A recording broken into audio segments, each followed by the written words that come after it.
Hello, I'm the Nostalgia Critic. I remember it so you don't booby. I mean, boobies with the boobies with the boobies. Yeah, today's film is Barbed Wire.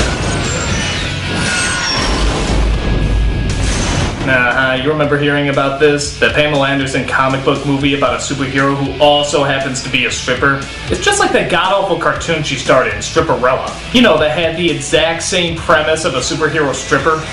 Except where Stripperella was a horrible piece of horseshit, Barbed Wire is... There is no difference between Barbed Wire and Stripperella. It's blatant, it's stupid, and the only reason it exists is because Pamela Anderson has boobies. Large boobies. And for some reason you forgot that, the film reminds you constantly. Don't believe me? Let's dive right into the shitstorm and find out why this film is so bad. Okay, let's take a look at our very first opening scene. Yeah, you starting to see why this movie was made? Brother, your sister, and your mama too. We're about to go down, and you know just what to do. Oh, I forgot to mention, there's also a boring backstory read off by the narrator. The old democracy is overthrown by a tyrannical new group called the Congressional Directorate. Every city in the nation is under martial law, except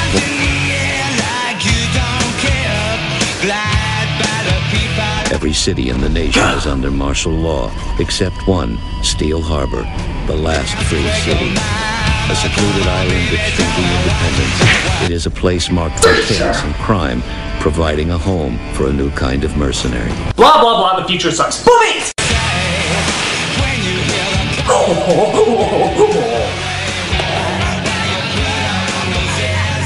I wonder if anyone's even reading the credits right now. Oh wow, the music was done by... In fact, I wouldn't be shocked if they just added credits just to keep this scene going longer.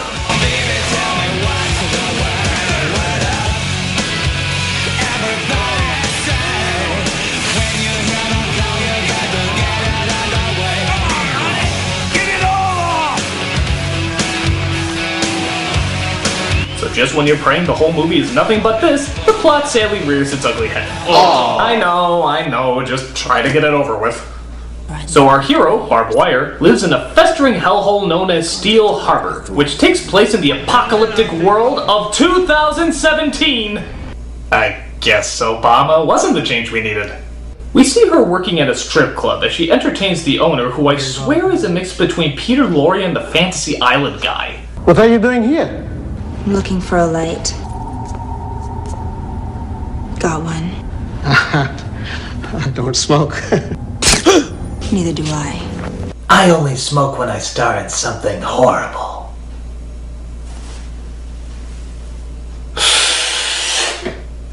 So it turns out she's a bounty hunter who's sent into the strip club to save a kidnapped girl. Who are you? I'm the one who's getting you out of here. Trust me. We're trapped. We better make out. What are you doing? Ever see Batman? That depends whether or not he's affiliated with the comic this movie is based off of. Shut up. God damn it. As you can see, Pamela Anderson is the Shaquille O'Neal of acting. Shut up. God damn it. Shit. Come on. I'm angry. Really. So she gets the girl to her parents, who plan to pay her handsomely. But there's one little problem. Cut the shit. Where's my money? I could only come up with half the money. Fine. I'll take half your daughter. Yeah. What? So they make a deal by trading their car for the rest of the money, as Miss Wire has a monologue about why things are the way they are. It was the middle of the Second American Civil War, the worst year of my life. Where all I knew how to do was pose on top of cars. Port Steel Harbor. What a shithole. Meanwhile, we cut to... Why don't we start again? Whose sexual psyche do we just dive into? Now, where's Dr. Karina Devonshire? And please answer in the most titillating way possible. I told you. I abhor torture. But your words just don't match your thoughts. Should I be watching this?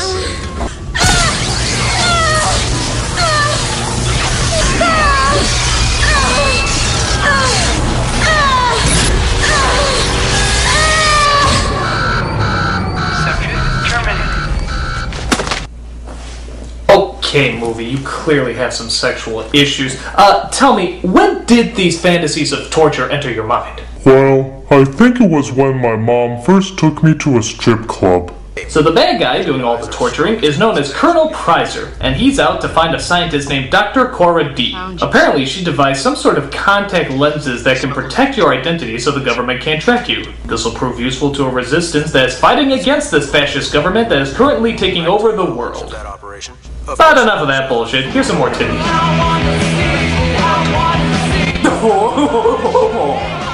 So Barb is not only a stripper slash bounty hunter, but also owns a strip club called Hammerhead. Just look at those futuristic dance moves. We also come across Barb's blind brother named Charlie, who I guess hangs out there quite often. Chanel number 5. Am I correct? Yes, you are. When I smelled it, I thought to myself, Charlie? Now this is obviously a woman of significant breeding. And then I thought, I wonder if she'd like to do some. Breeding, that is. You like that pickup line? I got it from Guidepost. In Braille, of course. Meanwhile, just outside the club, Dr. Cora D and her husband named Axel get stuck at a roadblock. Look, we just stick with the plan, okay? Change of plans.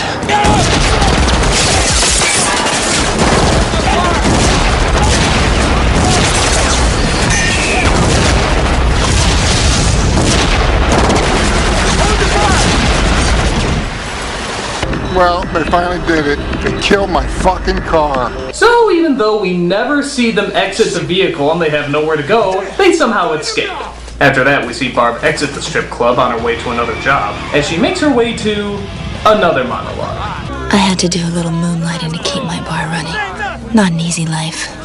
A girl's gotta do what a girl's gotta do. Come on, this isn't an apocalyptic future. It's Amsterdam. You see the stuff outside of toy stores. So she plays herself off as a hooker, which, let's face it, is not very hard, as she gets herself into the room next door to another person she's supposed to bring in called Krebs. Ooh. Why don't you go change into something a little more comfortable? How about something a little less comfortable?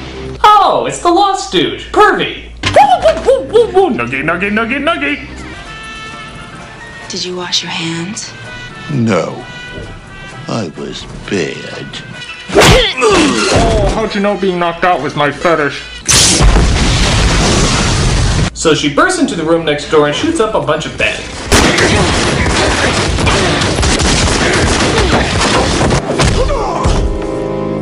You're my last bail jumper, Krebs. Wake up, sunshine. That was nice kicking. You really know your stuff, babe. What did you call me?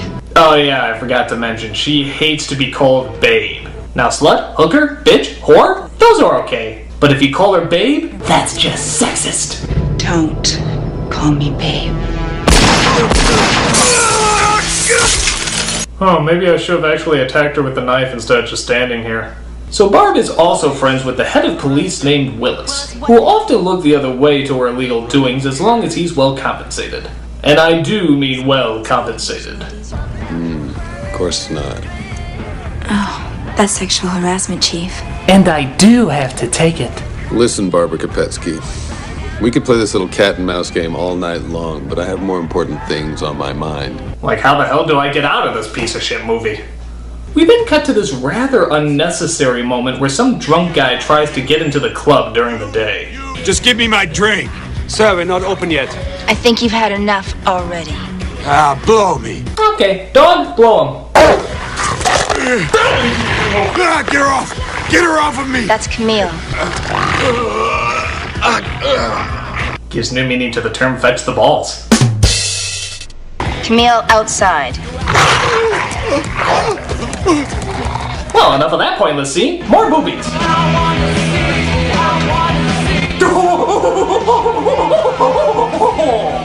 But the strip show will have to wait, as the club is infiltrated by M. Bison's twin brother. Of course! If Cordy escapes, I will personally rip your heart out of your ass and stuff it back down your throat.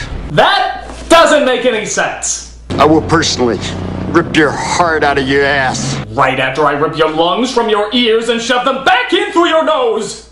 So they talk with Barb to see if she knows the whereabouts of Dr. Cora D. Well, I guess it's hard to find somebody unless you know what she looks like. Her present appearance is of no consequence. Identification can always be made by retinal scanning.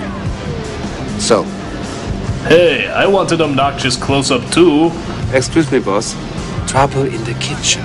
So it turns out Cora D enters at the exact same time the Colonel does. But that doesn't get Barb's attention. What gets her attention is Cora's husband, Axel, who used to be Barb's lover. But I never wanted to hurt you.